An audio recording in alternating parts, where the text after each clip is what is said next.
Actualité nationale, Mamadou Koulibaly peint en noir Alassane Ouattara. L'échéance électorale 2025 approche en Côte d'Ivoire, les langues se délient de plus en plus. Après le Parti des peuples africains Côte d'Ivoire PPACI de Laurent Gbagbo, le Front populaire ivoirien FPI d'Afin Guessan, le Congrès panafricain pour la justice et l'égalité des peuples COJEP de Blé Goudé, c'est au tour de Mamadou Koulibaly de Liberté et démocratie pour la République leader de peindre en noir l'actuel chef d'État ivoirien Alassane Ouattara. L'économiste et enseignant-chercheur ivoirien passe au peigne fin le président de la Côte d'Ivoire à travers ses actions. Sans gants ni voile, il accuse vertement Alassane Ouattara de tous les maux du pays. Notre président de la République a décidé, contrairement à ce qu'il dit, à ce que nous croyons, a décidé de se venger du peuple de Côte d'Ivoire. De se venger, pourtant on lui a tout donné. Quand il est arrivé en Côte d'Ivoire, le président Oufoué lui a offert une villa de 300 millions de francs qu'il a transformée en une superbe grande résidence dans le quartier là-bas.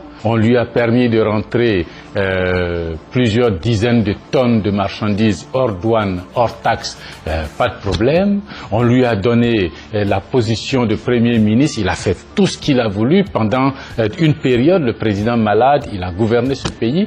Mais aujourd'hui, en fait, depuis qu'il a quitté le pouvoir en ce moment-là, il n'a qu'une idée fixe, se venger de ce pays. Des mots forts, Koulibaly en dira plus, car il tient pour responsable le chef de l'exécutif ivoirien de toutes les dérives du pays et voulant se venger de tous. Se venger des descendants d'Oufoué, se venger de Bédié, se venger de Gbagbo, se venger des Ivoiriens, se venger de sa justice, se venger de ses cadres de l'école, se venger de son système de santé, se venger de son système éducatif, se venger de tout.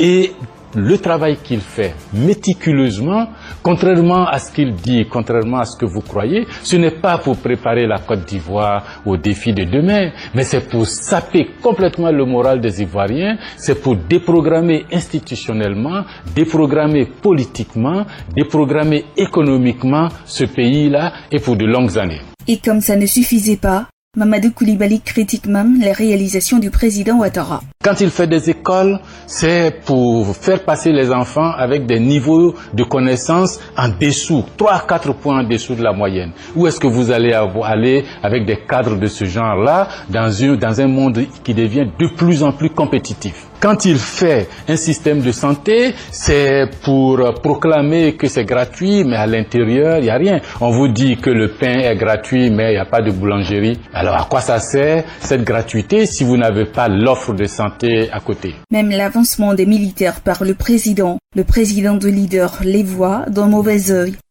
Quand il fait l'armée, c'est pour organiser les militaires en les opposant les uns aux autres, en considérant qu'il a ses hommes à lui, ceux qu'il a fait venir et dont il fait la promotion par vagues successives au sein de l'armée. Ce que nous savons de l'armée, c'est que on ne passe de grade à grade que par le mérite personnel, les compétences personnelles, les distinctions que l'on a soi-même, mais on ne prend pas toute une cohorte pour dire comme si c'était à l'école primaire, bon vous avez fait le CP1, maintenant vous passez au CP2, ainsi de suite, mais ils vont tous devenir colonels, généraux en même temps.